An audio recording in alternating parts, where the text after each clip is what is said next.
Hello. Just by looking at the tracks left by a given vehicle, it's very hard to guess what kind of vehicle it was, let alone who was driving it. But still, whatever small clues I could find in Malta, I'm gonna share them all with you in this video.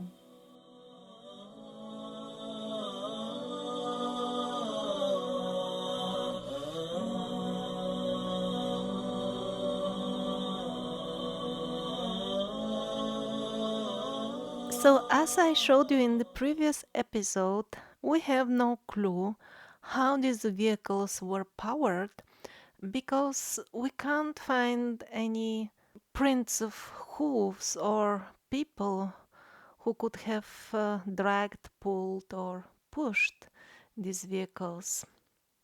So, for now, we can only conclude that they were not powered, they were not propelled in a very primitive way, but there are no clues what kind of power they were using actually. It's not even clear if these were vehicles on wheels or sledges, but the tracks themselves, they appear to be V-shaped, much narrower at the bottom, maybe some 10 centimeters. At the bottom, that would have been the width of the wheel or whatever sledge, something like that.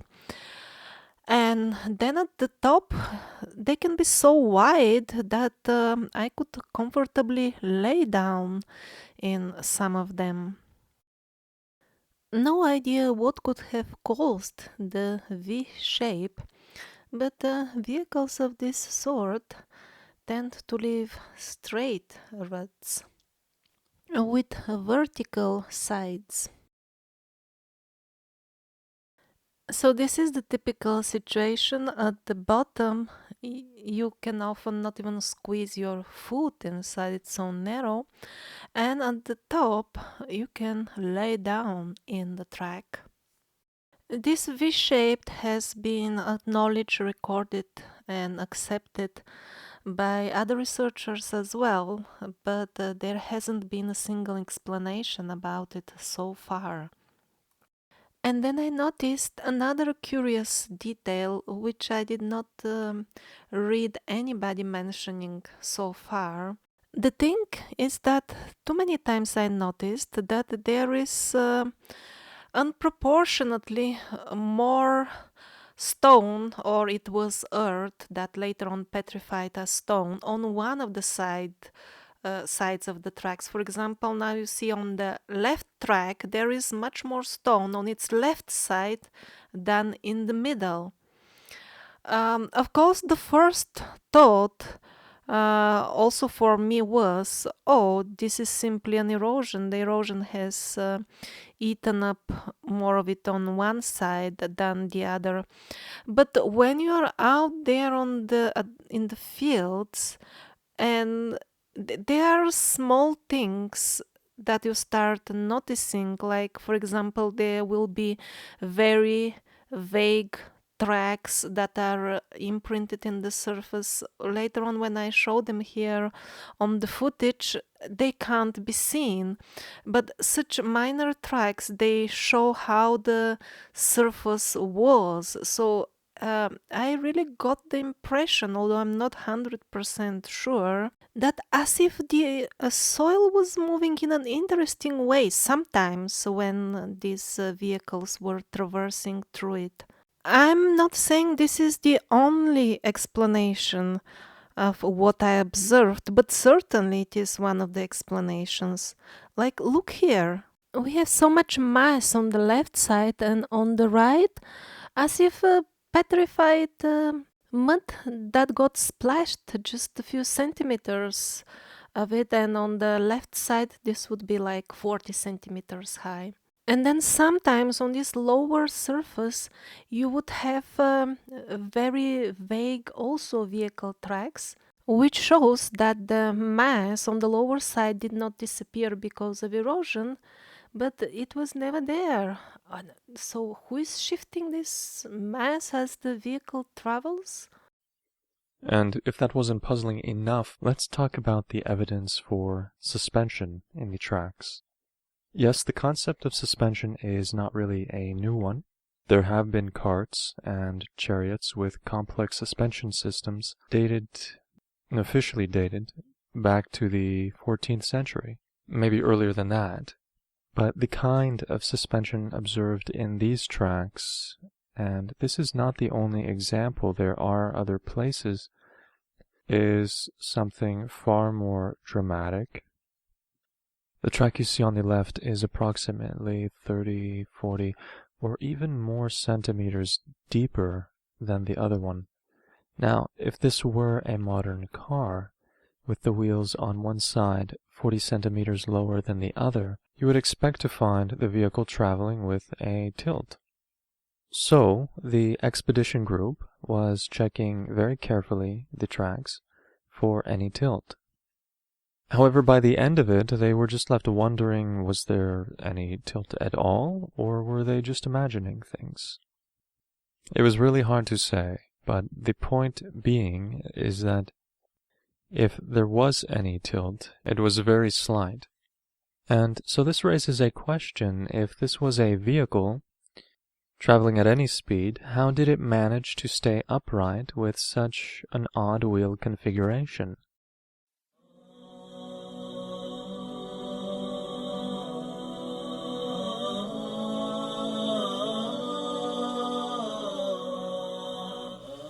So, how old are these tracks anyway? They seem to be pretty old. Everybody seems to agree, at least on that point. Here we see them ending over a cliff. And this is not the only example. In general, the face of the earth has changed a lot since they were made. Uh, on the top of them, there are various historic layers like a Roman or even so-called Punic. For example, officially, this is a Punic, a rock-cut burial chamber right in the middle of Clapham Junction, the field that is considered as being richest in tracks all over Malta. You can see that it overlaps tracks here, a pair of tracks. You can see them now on the left. Only God knows if this is really a burial chamber, is it really Punic, is it really 2-3,000 years old as the official dating of the Punic things. That is suspicious because it's mainstream information.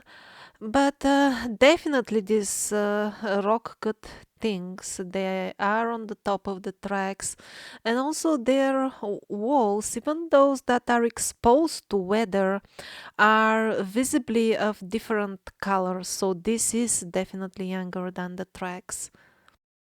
And here's another example of something dug in the ground or maybe cut in the stone in the very proximity of the tracks, just couple of centimeters on the side, and they added these small channels, one on the top and one on the left, to channel water inside and probably use it for irrigation, something like that. This is an example of secondary, maybe modern use of the tracks of the ruins when they are already ruins. This can be seen at a couple of places, not just one. For example, earlier I showed you how tracks end at a sharp cliff. Just few meters on the side there was a similar irrigation system, but without a tank. There were channels made in such a way that they will go down the cliff and probably water some garden below it. Everybody agrees that this is a secondary use of the tracks. Also, sometimes they go in the sea. People who swim have seen them underwater at different locations. Some report that the ones underwater are very huge. Sometimes they're found at very deep locations. So, definitely, the face of the earth was way different when the tracks were left. To be honest, in terms of a tourist destination, I wouldn't recommend Malta, just the rocks and wind. That's what you get there. But in terms of history, I must admit it's a really, really rich. For example, we were just walking with my friend in Rabat and he was eating a banana and he wanted to throw the peel somewhere and he thought that there could be a waste bin in a nearby construction. But because he's a well mannered person, he decided to first have a look before throwing the actual f- peel over the fence, and he was surprised to discover something he really didn't expect. And over there at the far left corner, there seem to be tracks. And again, the rock cut ruins seem to belong to a much later period and built on the top of the older tracks. It's good when we get a glimpse of the historic sites before they get destroyed for the purpose of historic study by the so-called restoration teams like the catacombs at Bistra. They were a normal historic site just hundreds of years ago when they found them, and this is what is left of them now. How can you study their relation with the tracks when everything around is cemented?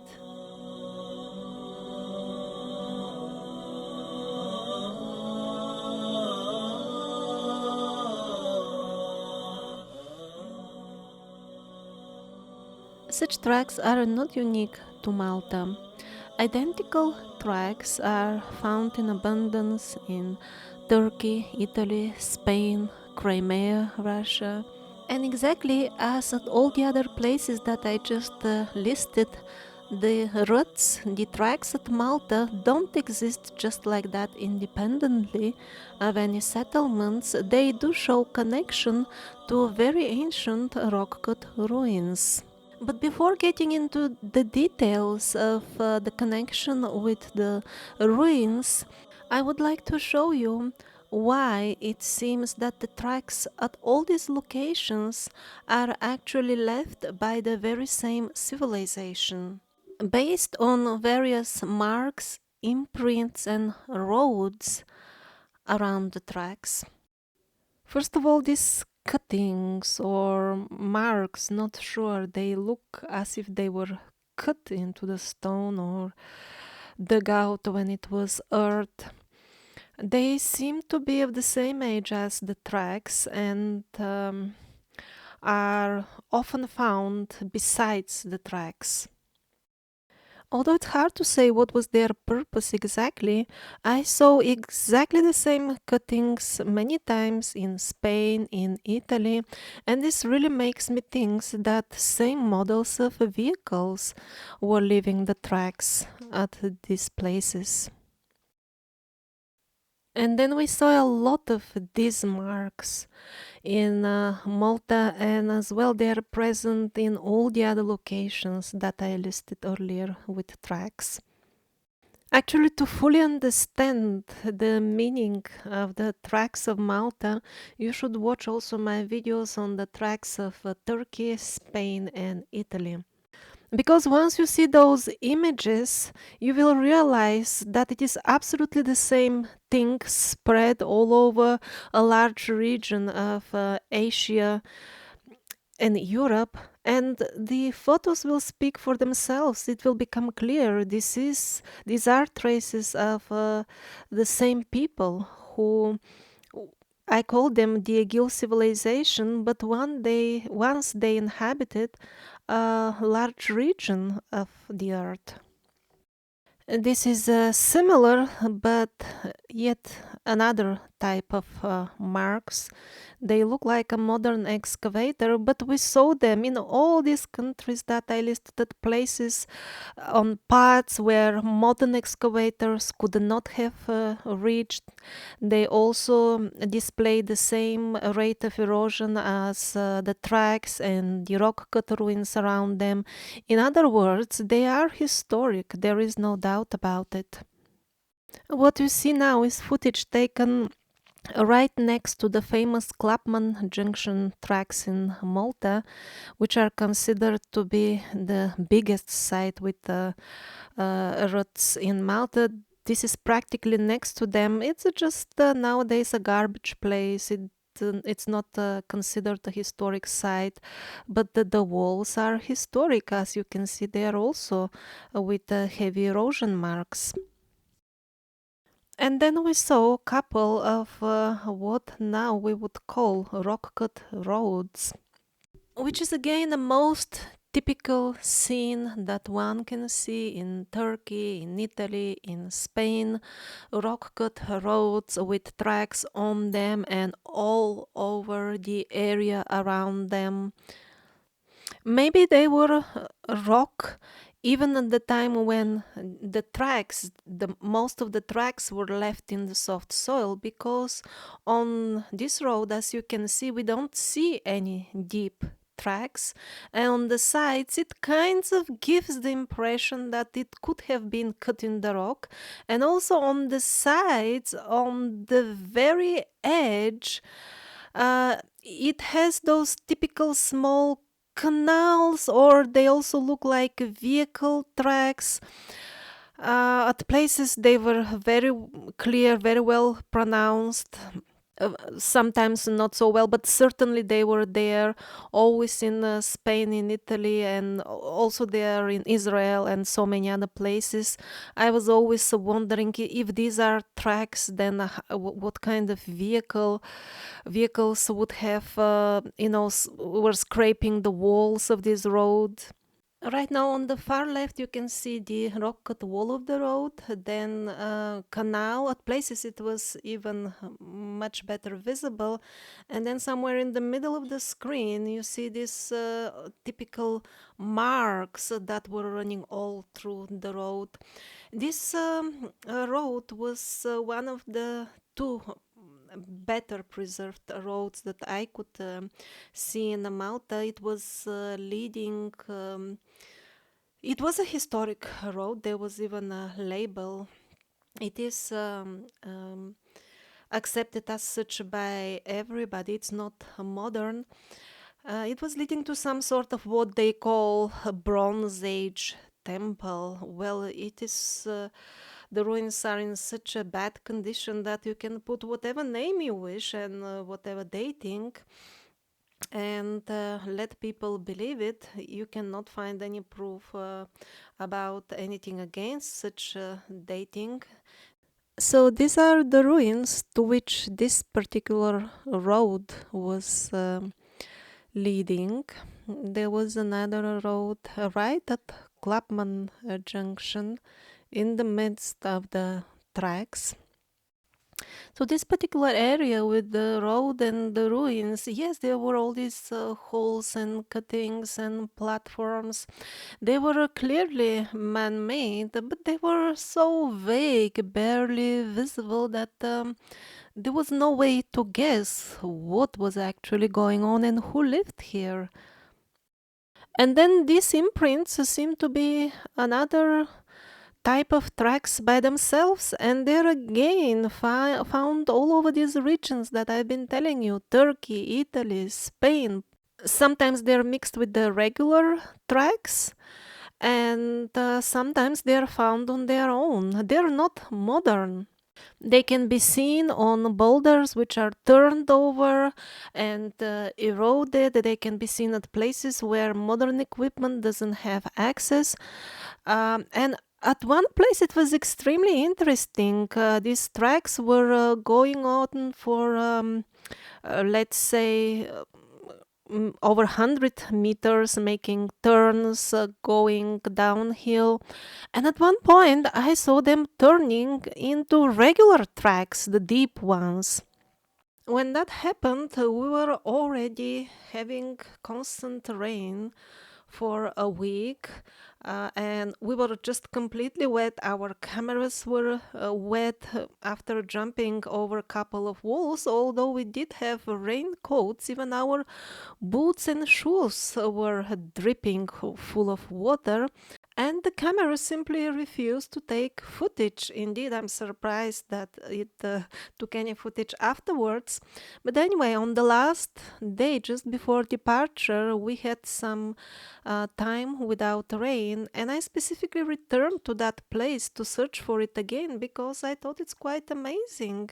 All these thin marks turning into thick tracks, but I could not find it again. Sometimes we were left with the impression that when the vehicle, if it was a vehicle, was going downhill, it was leaving this type of horizontal marks as well, and on more even surface it would be only two lines on the side.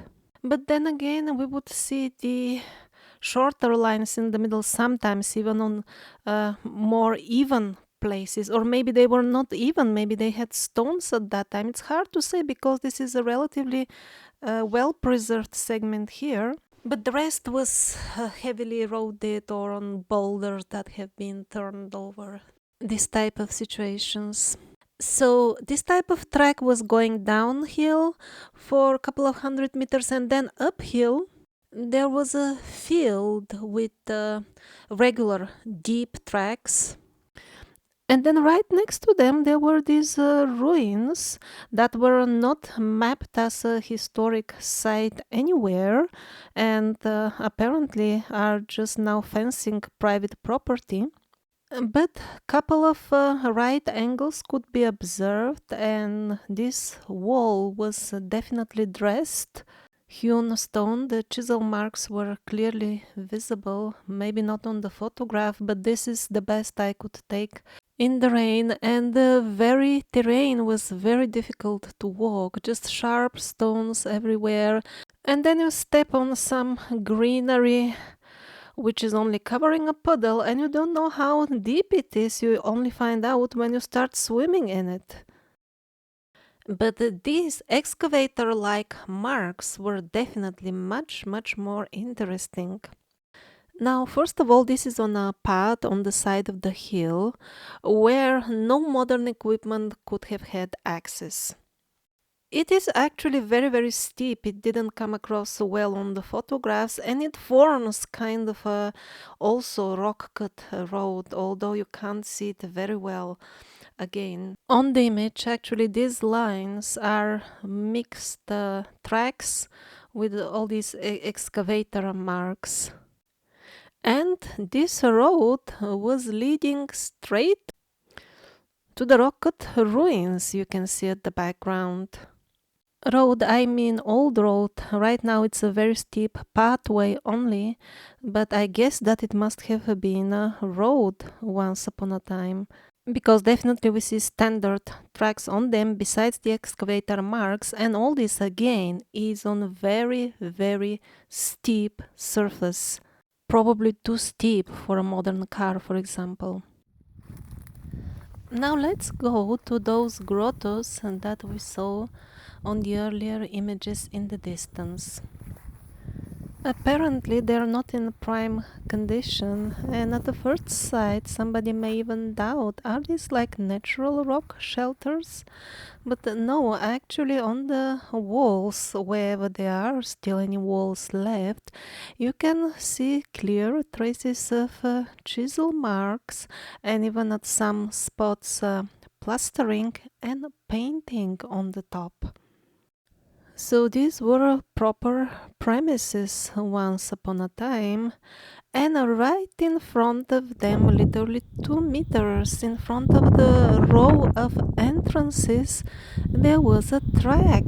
It's not the most spectacular one, and it's single, but it's most definitely a track. A single one, not sure if the other one fell off the cliff as all this is falling apart or it is hiding in the thorns on the left side. But the important thing is here the proof the, about the connection between these old cut ruins and the tracks, and these proofs are everywhere in Italy, in Crimea, in Spain, in Turkey, just hundreds of them. These two things, very eroded rock cut ruins and tracks, go together. And as far as the earlier rocket chamber, officially labeled as Punic, that was much younger than the tracks, that was on the top of the tracks, that is also absolutely normal because we saw the same thing even in Italy. The younger rock cut ruins, those of Etruscan style, they were also built, the very necropolises or whatever dwellings, they were built literally on the tracks, on the old road. Apparently, that was not a functioning road anymore when they built their burial chamber or house on the top of it. So basically, again, this is a confirmation that these vehicle tracks, the deep ones, they are connected with the older generation of rock ruins, which unfortunately don't look that a great place to live anymore nowadays.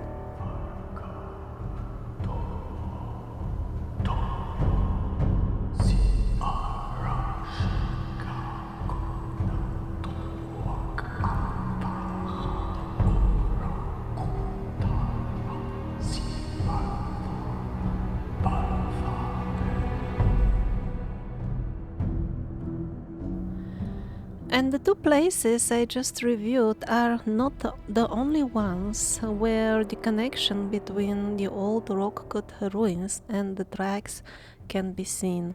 For example, at Clapham Junction, the place famous for having the largest amounts of tracks in Malta. Again, these grottos are not in prime condition. Only when you get closer you can see the chisel marks on the walls. Even officially, they're recognized as ruins. Don't get confused with the walls of undressed stone. That is absolutely modern. This is the way Maltese people fence their gardens. The historic stuff here are the huge uh, dome-like cuttings. And one particular more narrow place got somewhat better preserved. This is the spot. Probably it was a drainage of some sort, or I don't know what exactly. But the main point is these ruins are man made grottos, stone dwellings. And the tracks, they descend right into them. Yes, they go down. You can see a track here on the right hand side. It's not the most spectacular one, but it is already 1 or 2 stories below ground level. And stairs leading into the stone dwellings start right from them. And all this is not at some secret or inaccessible location. This is right in the middle of Clapham Junction, the most famous site with ruts, with car tracks in Malta. And tell me what kind of people will claim that they have spent there on expeditions months and months with groups and equipment and heavy funding. And at the end, they are telling me, oh, and it's such a mystery. The roots don't seem to be connected with anything. They're just an enigmatic mystery. Are they really? I don't think so. To me, they look more like a history that you need to look at. And while the public attention is being diverted by talks about enigmatic mystery, at the same time, the grottos, these are the actual holes.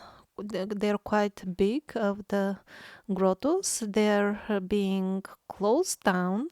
And then what you see in the front is agricultural activity.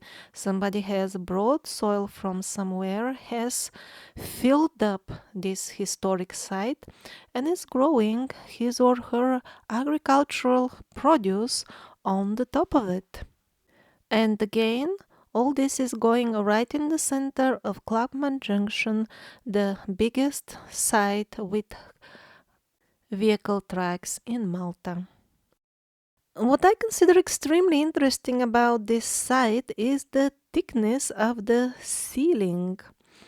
Now, these are the big grottos below, trees are growing in them, and just in a couple of seconds you will see that these brown lines here are actually tracks. You will see it very soon from the proper perspective. Now you see how they are actually tracks and they continue here. What kind of surface it was? I was really under the impression that it was soft, but then how did it not give in? I mean, how did the ceiling not fall inside? Or if, let's say, the grottos belong to a later period, then how come the tracks are descending in them?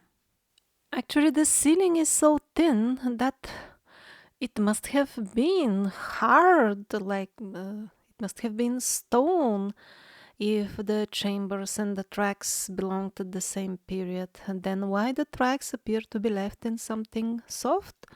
Were the vehicles so high tech that they were melting the stone as they slide?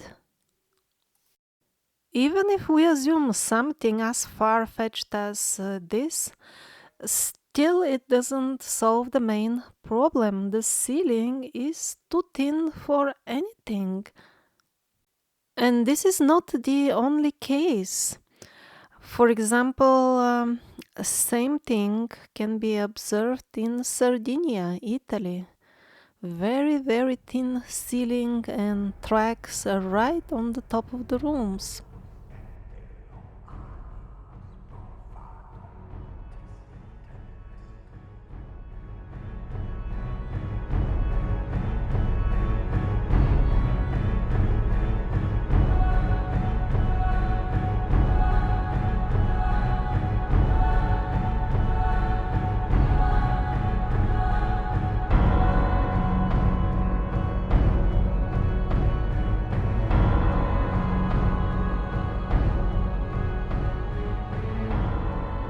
But the biggest of all surprises during this expedition was when I saw, without searching for it specifically, my tracks crawling on the side of supposedly medieval star fort. First, I took them to be tracks, but actually, they are those excavator marks. Those same excavator marks that I saw on the side of a rock cut road with tracks in Spain where no modern equipment could have reached. Those same excavator marks that I saw so many times on the ancient vehicle tracks in Italy as well, and those same excavator marks that are regularly seen along the Ruts tracks in the fields of Malta. And they are definitely not vehicle tracks here in this example on a road climbing on the side of a star fort in Malta. They look exactly like excavator marks. Do you notice how they go sideways as if climbing on the walls? Vehicle tracks would not do that. They wouldn't bump in the wall all the time. But how come these ancient excavator marks are on the side of a medieval fortress? Well, watch the next video about the results of this Malta expedition to find out that the alleged medieval fortress has a fake history and is actually built on an older rock cut base, which is also star shaped.